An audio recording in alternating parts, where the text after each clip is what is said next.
Gracias por acompañarnos en Informa TVX en esta emisión de mediodía. El tema que vamos a abordar este miércoles 3 de febrero, vamos a hablar de la deuda pública del país. Seguramente a usted le resultará distinto poner este tema en el abordaje mediático, en la discusión y en su reflexión, pero es importante hacer una mención de qué consiste la deuda pública, qué implicaciones tiene en la economía de la vida de las personas y qué implicaciones también tiene en las arcas y en las finanzas de la gestión pública. ¿Quién está con nosotros en esta oportunidad? Está con nosotros Julia Evelyn Martínez. Julia Evelyn Martínez es docente de la UCA, es economista y si usted lo recuerda, le ha llevado a la pista Informa TVX Economía, es una de nuestras panelistas que nos da análisis económico. Julia Evelyn, bienvenida. Gracias por estar con nosotros. No, muchas gracias por la invitación y muchas gracias también por invitarme a hablar sobre este tema tan relevante para la sociedad salvadoreña. Gracias a usted, Julia Evelyn, por tomar esta invitación. Le brindo una breve contextualización del tema que vamos a estar desarrollando con Julia Evelyn en estos minutos de entrevista. Probablemente a usted le resulte el tema del endeudamiento público un asunto de poco abordaje, porque se podría presentar como poca notoriedad en los medios de comunicación, porque en algunas instancias se presenta como un aspecto técnico o que no tiene consecuencias directas en las relaciones económicas y en las condiciones de vida de las personas, pero sí nos interesa ponerlo en TVX como parte de su discusión, porque nos interesa que usted conozca la relevancia de tratar este tema más allá de las expresiones técnicas, de las cifras y los análisis económicos. Existen implicaciones políticas y de la sanidad de las finanzas públicas que le permitan al Estado la capacidad suficiente para brindar bienes y servicios. Según datos del Banco Central de Reserva, a diciembre de 2015, la deuda del sector público no financiero se registra en 12.233.7 millones de dólares.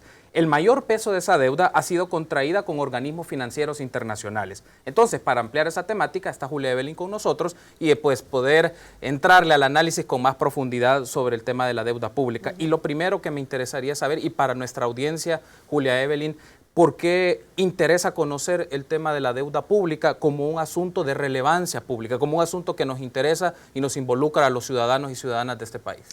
Bueno, sí, muchas gracias. En primer lugar, la deuda pública pues son lo que se llaman obligaciones del Estado frente a otras entidades, ya sea públicas o privadas, gobiernos, organismos multilaterales, bancos o personas individuales, ¿verdad? Que a las cuales del Estado se ha comprometido, ¿verdad?, a pagar una cierta cantidad de dinero, ¿verdad? Ha vendido deuda pública o ha contraído préstamos y a cambio el Estado soberanamente, porque aquí no es el gobierno, sino que el Estado, un Estado, en este caso el Estado salvadoreño, se compromete en el futuro a devolver ese monto que le han prestado más los correspondientes intereses. Entonces la deuda del Estado es fundamental porque el Estado no puede de un momento a otro decir sencillamente no pago la deuda, no me alcanza. No es como una familia, ¿verdad? No es como una persona que de pronto pues llegó a final de mes y no le alcanzó para pagar la tarjeta, el préstamo, la hipoteca de la casa y decir sencillamente yo no pago. O sea, eso sería declararse en quiebra a un Estado. Entonces el Estado es un compromiso soberano y cualquiera sea el gobierno, ¿verdad?, que esté administrando el Estado, tiene que pagar eso con los respectivos intereses. Entonces, la forma, con cuánto se debe, cuánto debe el Estado, a quién se le debe, cuáles son las condiciones de ese préstamo, los recursos que hay que generar anualmente para pagar esta deuda, tiene que ser un interés permanente de la sociedad, de los medios de comunicación, porque si este endeudamiento está volviéndose una carga demasiado pesada para las finanzas públicas, eso implica que el Estado no tendrá los recursos para destinarlos a educación, a salud, a crear institucionalidad o a fortalecer la institucionalidad del Estado, ¿verdad? Entonces todo lo que el Estado hace o deja de hacer está relacionado con ese compromiso. Bueno, yo quería solo agregar algo, no rectificarle, pero sí dar una mayor precisión al dato que usted mencionaba sobre la deuda pública. Perfecto. Es más de la que usted ha planteado, porque nos señalaba que la deuda del sector pública, del sector no financiero, del Estado, que es lo que registra, digamos, la contabilidad del Banco Central de Reserva, sí asciende a 12.000 millones de dólares, pero ahí no está considerado la deuda de corto plazo, que se llaman las LETES o las letras del Tesoro, que esa es una deuda de corto plazo que el Estado, no sé, algo así como una caja chica, digamos, que es un fondo rotativo, de que el Estado vende a los bancos, vende a privados, logra y paga, es decir, es como una especie de tarjeta de crédito, pero de muy corto plazo, que esos fondos no son aprobados por la Asamblea Legislativa, ¿verdad? Entonces en este momento andan ahí por los 770, casi 800 millones de dólares, las letes, y hay que agregar también otra deuda que el Estado salvadoreño tiene, que es la deuda previsional, que es con este fideicomiso de pensiones, ¿verdad? De donde que el Estado poco a poco que coloca los certificados, ¿verdad? Los coloca para que las compren las AFP. Y el Estado debe ese dinero, que si bien es de los salvadoreños y salvadoreñas, de ese fondo de pensiones, pero el Estado está respondiendo porque paga a las AFP. Obviamente no paga la tasa de interés que dice que la Corte Suprema de Justicia dice que hay que pagar, pero independientemente de eso es una obligación que entra en la deuda pública. Entonces eso hace un total de deuda pública del Estado salvadoreño, al menos a diciembre del año 2015, estaba en 15.500 millones de dólares. Al dato que mencionamos de más de 12,000 millones están estos elementos, las letes más y el fideicomiso. El fideicomiso, que lo habla de más de 15,000 millones de dólares. 15.500 millones de dólares, eso es algo así como más del 60% del Producto Interno Bruto. Y adicionalmente, bueno, no es que quiera dar malas noticias, pero yo creo que estas cosas hay que saberlas. Okay. Y además de eso, eso no considera también la deuda de las pensiones. Es decir, el Estado, cuando se aprueba el traspaso, ¿verdad?, de pasar del fondo de pensiones público al sistema privado, entonces hay una serie de cotizaciones que ya estaban realizadas por las personas que cotizábamos a ese fondo público. Y entonces eso el Estado tenía que pasarlo a las AFP. Esas ascienden en este momento a 24,000 millones de dólares. Es decir, que si usted le suma esas 15.500 millones de dólares, esas 24,000 millones de dólares le dan casi 40,000 millones de dólares, que es la deuda pública. Y ese es el tipo de análisis que deberíamos de estar haciendo, o sea, para ver la magnitud de la deuda pública. Julia Evelyn, hay un asunto que me gustaría también que nuestros amigos y amigas de la audiencia puedan ver, es cuál ha sido el nivel de endeudamiento del país, es decir, la tendencia de endeudamiento. ¿Cómo podría usted valorar o mencionar cuál ha sido la tendencia de endeudamiento del país, por lo menos en los últimos 15 años, 20 años? No, mire, la deuda, quiero decir que este fenómeno de endeudamiento creciente es nuevo en El Salvador, en el sentido de que aparece en 1989. Y curiosamente aparece al mismo tiempo que se instala en el país el modelo económico neoliberal. Es decir, antes de 1989, la deuda pública del país no era algo ni creciente ni preocupante, sino que aparece en 1989. Y de 1989 hasta la actualidad, con excepción del gobierno de Armando Calderón Sol, ¿verdad?, que él no se endeudó porque él se dedicó a privatizar, ¿verdad?, a vender los activos del Estado, la tendencia ha sido creciente. Estamos hablando de que en promedio en cada periodo han sido entre 3,000 y 4,000 millones de dólares lo que se ha ido incrementando esa deuda, y la gente se puede decir que, bueno, es que es por una irresponsabilidad. Es decir, el problema de la deuda pública, esta magnitud de la que estamos hablando, de los 15,000 millones de dólares y casi 40,000 millones de dólares, si incluimos la deuda previsional, ¿verdad?, no ha sido ocasionado ni por el gobierno de Mauricio Funes ni del presidente Sánchez Serén, sino que ha sido la consecuencia del funcionamiento de este modelo económico neoliberal, que al igual que tiene instrumentos, digamos, para consolidarse, así como están los tratados de libre comercio, las privatizaciones, la apertura comercial, la atracción de inversión extranjera directa y entre otras cosas.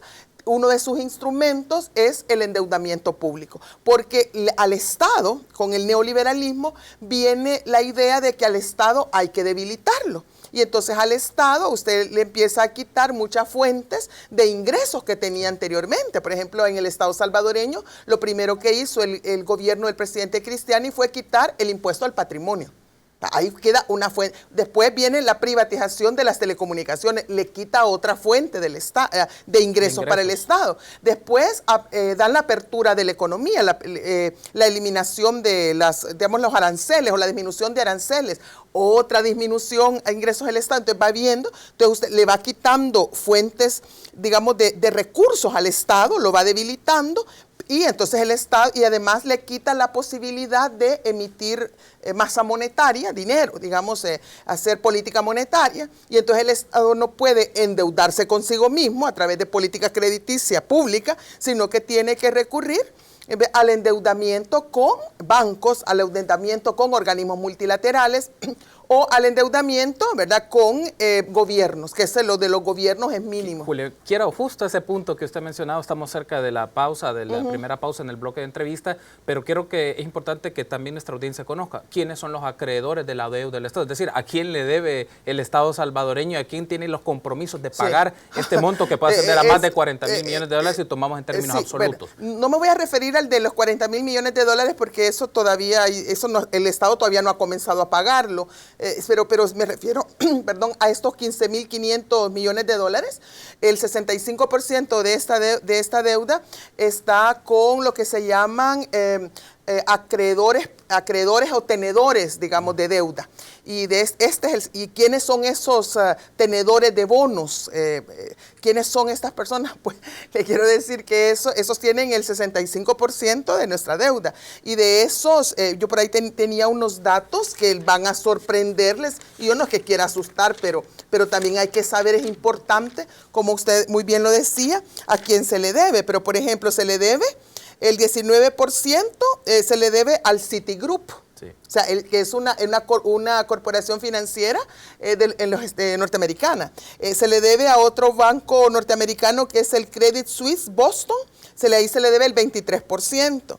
Hay dos bancos alemanes de las cuales se le debe el 31%. Y JP Morgan, que también es un fondo de inversiones y un banco de inversiones norteamericano, se le debe 11%. Fíjese, es decir, le debemos a bancos internacionales y a fondos de inversión. Casi el 65% de la deuda se le debe a eso, a los organismos multilaterales, como el que estamos hablando ya del Banco Interamericano de Desarrollo, del Banco Mundial, del Fondo Monetario. Ahí solamente se les deberá un 30%, ¿verdad? Y el resto pues se le debe a a gobiernos, y entre los gobiernos hay dos gobiernos, está el de Japón y está el de Alemania, pero eso prácticamente es insignificante. Pero el grueso de la deuda está en bancos privados. Julia Evelyn, tenemos que hacer una pausa, pero me gustaría que en el segundo bloque de entrevista hablemos entonces de dónde provienen los fondos que tiene el Estado para pagar la deuda y qué implicaciones tiene en el tema de política fiscal y la capacidad del Estado de tener disponibilidad financiera para los programas y actividades que así le parece. Me gustaría que hablemos de esos dos puntos en el segundo bloque de entrevista. Vamos a hacer una pausa, pero volvemos en instante. Está con nosotros Julia Evelyn Martínez, economista, y el tema que ponemos a su disposición en esta mediodía es las condiciones de la deuda pública en El Salvador. Volvemos en instantes.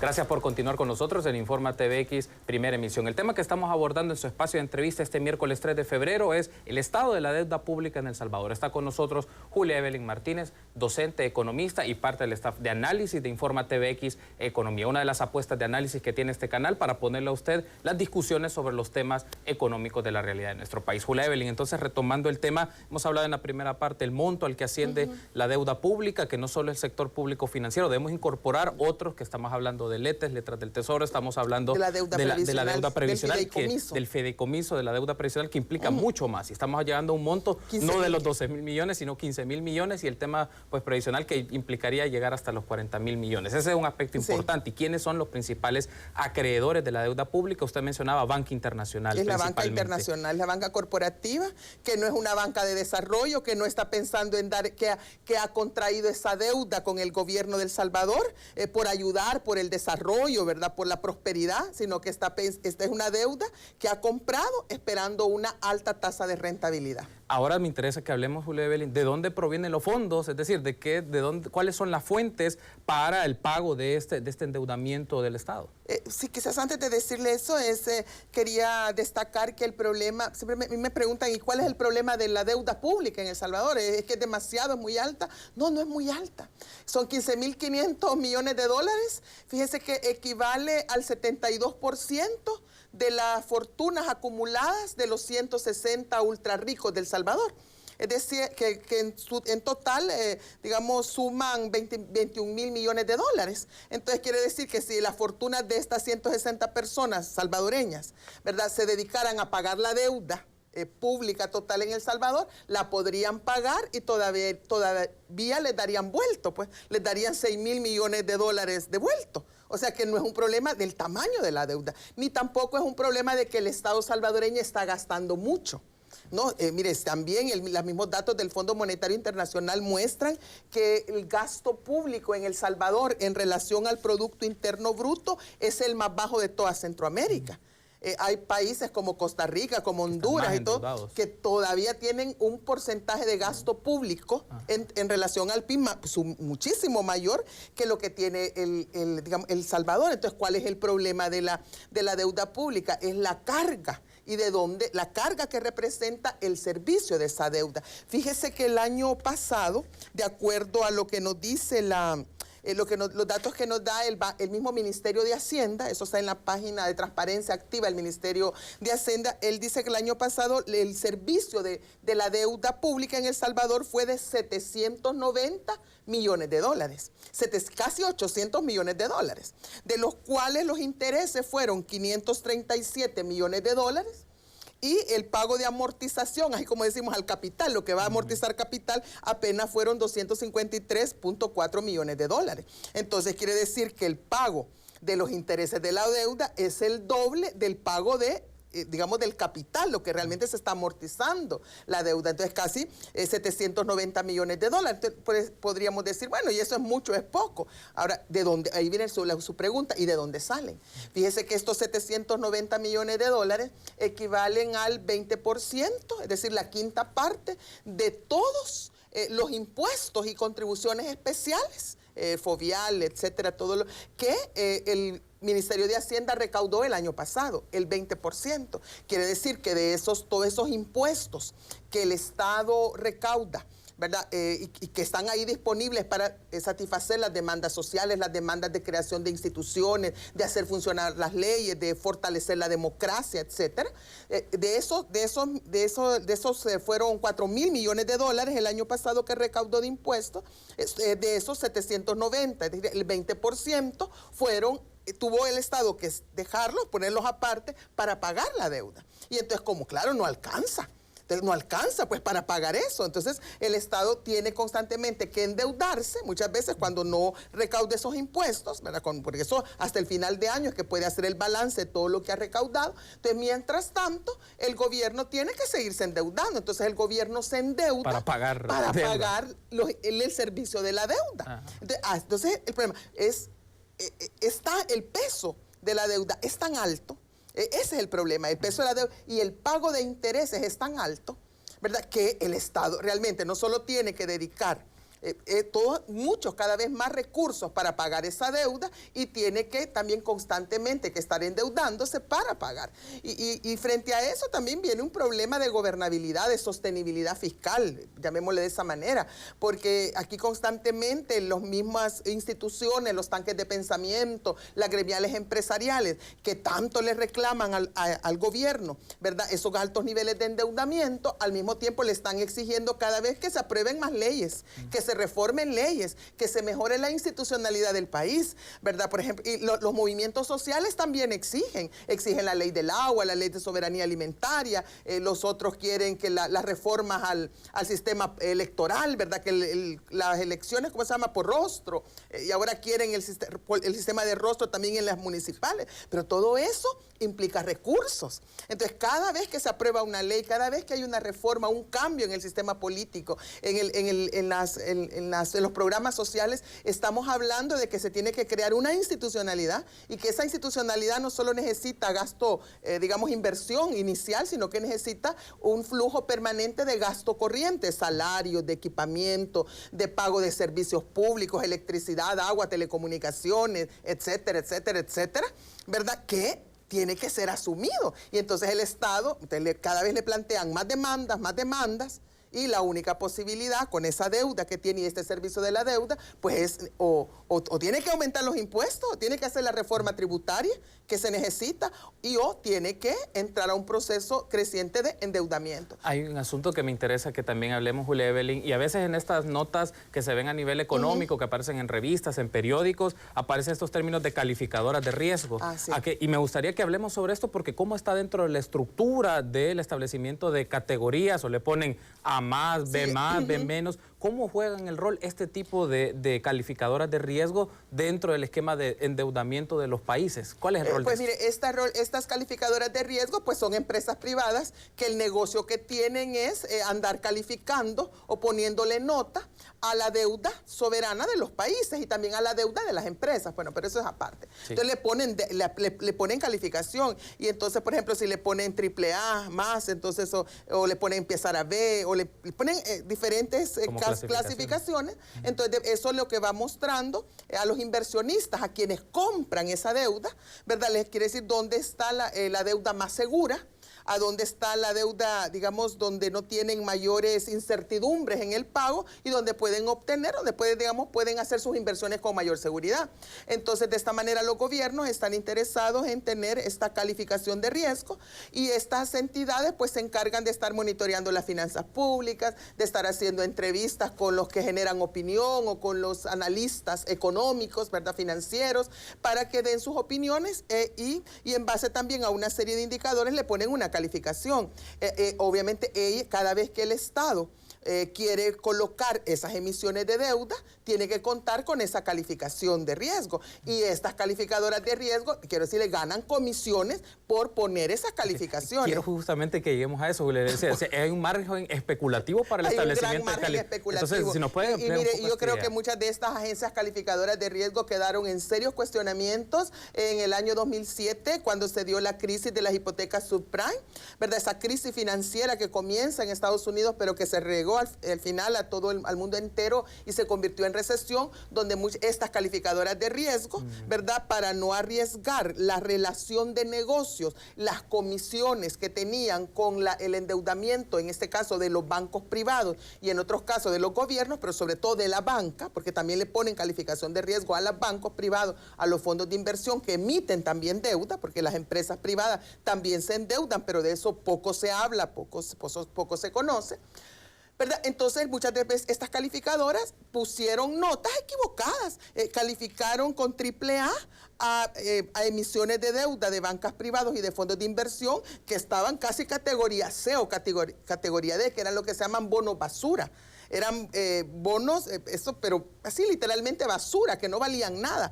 Pero estas calificadoras pusieron esas notas, se vendió esa deuda, y después el tiempo, la práctica, se dio cuenta que eso era una deuda que no servía y que era una deuda impagable, y la gente perdió mucho dinero, gente que perdió sus ahorros, que perdió sus inversiones, fondos de pensiones privados perdieron, que se terminaron, se fumaron, ¿verdad?, porque compraron deuda de bancos o compraron bonos en bancos que tenían una buena calificación, pero que en realidad eran deuda basura. Entonces, yo siempre, cuando me dicen que esta calificadora A, B o X le da cierta calificación al Estado y todo, yo, como dicen, yo lo tomo siempre con sospecha, porque en tanto que son organismos privados que lo que buscan es ganancia, actúan sobre todo con base especulativa, ¿verdad? Pero hay personas que le creen esto y casi que creen que es la palabra de Dios, ¿verdad?, la última en materia financiera. Estamos llegando al cierre de la entrevista, Julia Evelyn, pero me gustaría hacerle una pregunta más. ¿Cómo ve el tema de los riesgos que asume un país